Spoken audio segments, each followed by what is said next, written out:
नमस्कार मित्रांनो, सुख म्हणजे नक्की काय असतं या मालिकेच्या आजच्या भागामध्ये आपण पाहणार आहोत की आदिराज नित्याच्या मांडीवर रात्रभर झोपलेला असतो आणि सकाळी जेव्हा त्याला जाग येते तेव्हा नित्या जागी तशीच असते.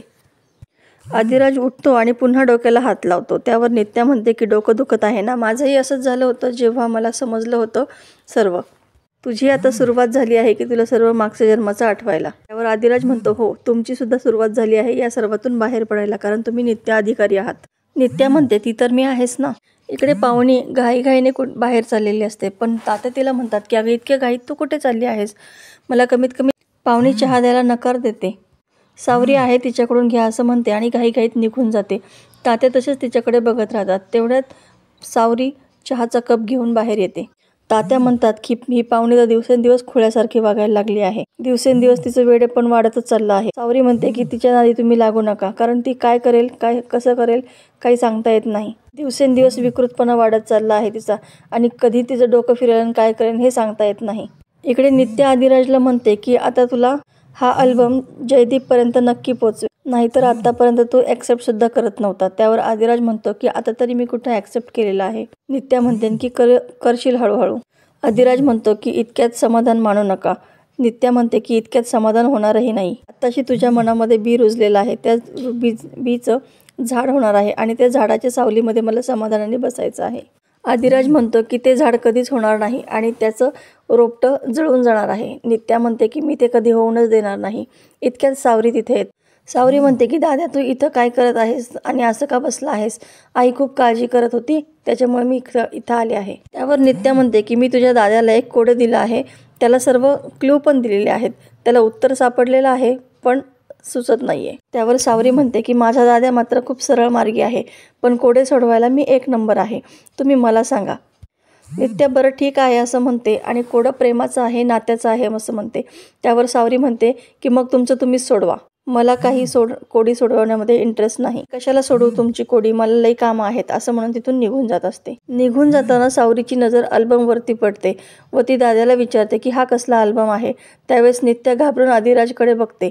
सावरी तो अल्बम उचलायला घेणार तितक्यात विमल तिला आवाज देते आणि तो अल्बम न बघताच ती तिथून निघून जाते. आदिराज म्हणतो की नित्या मॅडम तुमच्या या कोड्यामध्ये माझ्या घरच्यांना ओढू नका, उगाचच भांबाळून जातील तेच. इकडे पाहुणी शालिनीकडे येते. शालिनी तिला एक पत्त्याचं पान दाखवते आणि म्हणते की माझ्याकडचा हुकमाचा एक्का म्हणजे तू आहेस. घरामध्ये कुठलं नवीन पान आलं आहे का, नित्याच्या वागण्यामध्ये काही बदल जाणवत आहे का. पाहुणी म्हणते की तशीच आहे ती, नेहमी राजला चिटकलेली असते.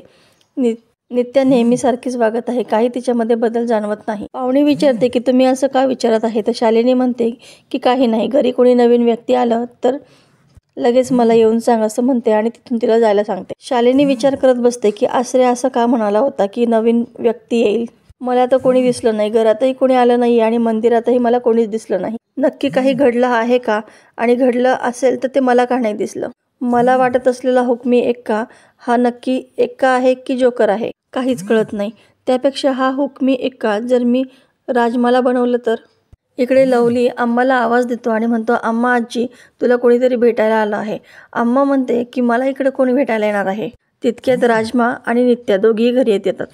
राजमा आम्हाला पाहून खूप भावूक होते आणि आम्हा विचारते की गौरे कोण आहे ही, मी नाही ओळखत हिला. नित्या म्हणते की अगं अम्मा नीट बघ ना, कोण आहे ओळख ना. त्यावर राजमा म्हणते आम्हा आजी मी आहे लक्ष्मी. हे ऐकून आम्हाला आश्चर्याचा धक्का बसतो आणि तिला खूप आनंद होतो. राजमा म्हणते की अम्मा आजी मी आहे तुझी लक्ष्मी, आता तरी ओळखलंस ना. आणि अम्मा हो म्हणते आणि तिला मिठी मारते. अम्मा म्हणते की माझं लेकरू किती मोठं झालं आहे आणि कुठं गेली होतीस तू. तुझ्या आईने खूप भरोशाने माझ्यावरती तुला सोपवलं होतं आणि मी तुला नाही नीट सांभाळू शकलो. माफ कर ग पोरी मला, असं म्हणून रडू लागते. त्यावर राजमा म्हणते की आजी आता रडू नकोस आणि तुला मला सांभाळायचं आहे ना, तर आता सांभाळ. सगळे मागचे वाईट दिवस सगळे विसरून जा, मी इथेच आहे, आता तू मला सांभाळ. आम्हा म्हणते हो आता सांभाळतो आणि गौरीला म्हणते की गौरी खूप मोठं सुख दिलं आहेस तू मला. इकडे रेस्ट हाऊसवरती आश्रय आलेला असतो. तो शालिनीला म्हणतो की तुझ्या शत्रूच्या सगळं ग्रहांची एकत्र येण्याची वेळ झालेली आहे आणि हाच तो काळ आहे. कोणीतरी मन लावून जमिनीची मशागत केलेली आहे आणि तुझ्यासाठी एक अघटित घडलेलं आहे. कोणाच्या तरी मनामध्ये एक बी रुजलेला आहे आणि त्याचा जेव्हा वटवृक्ष होईल आणि तो आभाळाला भिडेल तेव्हा ती सावली तुला गिळून टाकणार आहे. शालिनी म्हणते की कोणाच्या मनामध्ये कोणतं बीज रोवलं आहे ते मला सांग, मी ते उपटूनच टाकते. त्यावर आश्रय म्हणतो की जेव्हा या सगळ्याचा तुला थानपट्टा लागेल त्यावेळेस त्याची मुळं खोलवर रुजलेली असतील. तू कितीही ताकद लावली तरीही ते रोप उद्ध्वस्त करू शकणार नाही असे म्हणतो. तू असल्याचा काय उपयोग आहे? आणि मी तू सांगितल्याप्रमाणे खूप बारीक लक्ष दिलं होतं. देवळातही मला कोणी अनोळखी किंवा ओळखीचं कोणी भेटलं नाही. आश्रय म्हणतो की मग तुझ्या ग्रहदशेने तुझ्या डोळ्यामध्ये धूळ फेकली असणार आहे. ती व्यक्ती तुझ्या शत्रूला मिळालेली सुद्धा आहे. ती व्यक्ती तुझ्यासाठी किरकोळ असेल, पण तिच्यामुळे जे बीज रोवल्या गेलं आहे ते तुझ्यासाठी घातक आहे. बीचं वटवृक्ष होईल आणि त्या वटवृक्षाची सावली तुला गिळून टाकेल असं म्हणतो. तुझा शत्रू तुझ्या दारामध्ये उभं आहे असं म्हणतो. तितक्यात आदिराज मालकीनबाई अशी हाक देतो आणि दोघेही आश्चर्यचकित होतात. शालिनी मात्र खूप घाबरते. शालिनी घाबरून आदिराज असं म्हणते आणि खाली जाते. ती आदिराजला विचारते काय झालं. त्यावर आणि हे कोण आहेत? आदिराज म्हणतो की हे शेतकरी आहेत. हे माझ्याकडे त्यांची समस्या घेऊन आले आहेत. त्यांची जमीन आमगाव आणि खामगावच्या मध्ये आहे. शालिनी म्हणते की मला हा इश्यू माहिती आहे आणि याचा जो निर्णय घ्यायचा आहे तो मी घेतलेला आहे. याच्यामध्ये मी काही बदल करू शकत नाही. तू तुझ्या परीने समजाव त्यांना असं आदिराज म्हणतो की मालकीनबाई माफ करा, पण मी यांना नाही तुम्हाला समजायला आलो आहे. मला असं वाटते की यांची मागणी बरोबर आहे. यांच्या जमिनी आपल्या प्रोजेक्टला लागून आहेत आणि त्यामुळे त्यांची वहिवाट बंद होणार आहे. एकतर यांच्या जमिनी विकत घ्याव्या लागतील किंवा त्यांना नुकसान भरपाई द्यावी लागेल. शालिनी म्हणते की हे तुला कळते का, तू काय म्हणत आहे? त्यावर आदिराज आवाज चढवून जोरात बोलतो की त्यांच्याच जमिनी त्यांना कसता येणार नाही. त्यांच्याच ताटातला घास त्यांच्या पोटात जाणार नाही. त्यावर शालिनी म्हणते की ठीक आहे, काय म्हणणं आहे तुझं? त्यावर आदिराज म्हणतो की मी म्हणलो ना तुम्हाला आत्ताच, एक तर त्यांच्या जमिनी विकत घ्या किंवा त्यांना नुकसान भरपाई द्या. शालिनी म्हणते की तुला कळतंय का, नुकसान भरपाई द्यायची म्हणजे दरवर्षी त्यांना मोबदला देत राहावा लागणार आहे. दरवर्षी त्यांना नुकसान भरपाई द्यावी लागणार आहे आणि ते शक्य नाही. मग आदिराज म्हणतो की मग विकत तरी घ्या ना त्यांच्या जमिनी. आदिराज म्हणतो की मालकीनबाई तुम्ही तर नेहमी अडल्या नडल्यांना मदत करता, दानधर्म करता आणि तुमच्याचमुळे यांची अशी अडवणूक झाली तर मग याला काय अर्थ आहे? त्यावर शालिनी ठीक आहे असं म्हणते आणि माझा निर्णय कळवते असं म्हणते. आदिराज हात जोडून म्हणतो की ठीक आहे, पण लवकर कळवा. जास्त वेळ मी नाही थांबू शकत यांना. आदिराज त्या काकांना म्हणतो की काका तुम्ही काळजी करू नका, मालकीनबाई योग्य तो निर्णय नक्की घेतील. त्यावर ते दोघेही लय उपकार झाले आदिराज तुझे असं म्हणतात आणि येतो मालकीनबाई असं म्हणून निघून जातात. आदिराज देखील निघून जातो आणि शालिनी विचार करत बसते की हा आदिराज जयदीप सारखा माझ्या विरोधात कसा गेला. इकडे रूममध्ये आसरे बसलेला असतो. तो त्याचं सगळं सामान गोळा करत असतो आणि शालिनीला म्हणतो की नेमकी तुझ्या ग्रहदशेमध्ये काय चाललं आहे काहीच कळत नाहीये. पुष्य नक्षत्र म्हणजे म्हाताऱ्या नक्षत्राचं लक्षण आहे, म्हणजे सगळंच अनिश्चित आहे. ग्रहदशा सतत बदलत राहणार आहे तुझी आणि तुझ्या समोर जे काही घडतंय ते बघण्या वाचून तुला काहीच पर्याय नाही. त्यावर शालिनी चिडून म्हणते की तुला मी कशाचे पैसे देत आहे, या अडचणी कमी करण्याचे की अडचणी वाढवण्याचे? आणि ही शालिनी जे घडत आहे ते बघत नाही बसत, त्या गोष्टी ती स्वतः घडवत असते. त्यावर आश्रय म्हणतो की मी फक्त निरोपी आहे. जे घडतं आहे, जे घडणार आहे ते फक्त मी सांगायचं काम करतो. शालिनी म्हणते की उपाय सांग आणि जे घडत आहे ते बदलायचं कसं ते. शालिनी चक्क आश्रयची कॉलर पकडते आणि तुला जर जमत नसेल तर तसं सांग. आणि जेव्हा सगळे मार्ग संपतात ना, तिथून शालिनीची वाट सुरू होते असं म्हणते.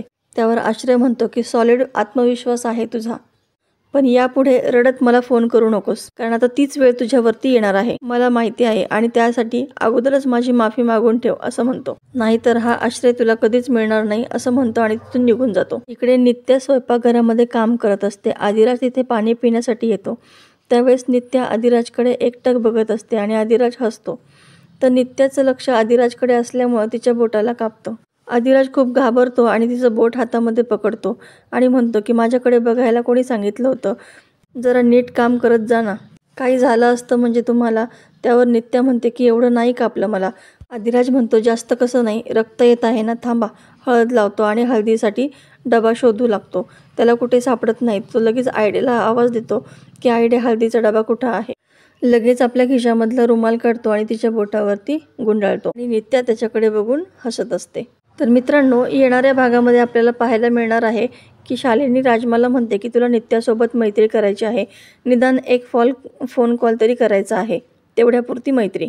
मग राजमा तिच्या समोरच नित्याला फोन लावते व एक लोकेशन पाठवते आणि ते लोकेशनवरती तिला भेटण्यासाठी बोलवते. ते लोकेशन नित्या पाहते आणि हे कोणतं लोकेशन पाठवलं आहे लक्ष्मीने असं स्वतःशी म्हणते आणि घाईघाईने तिथून निघून जाते.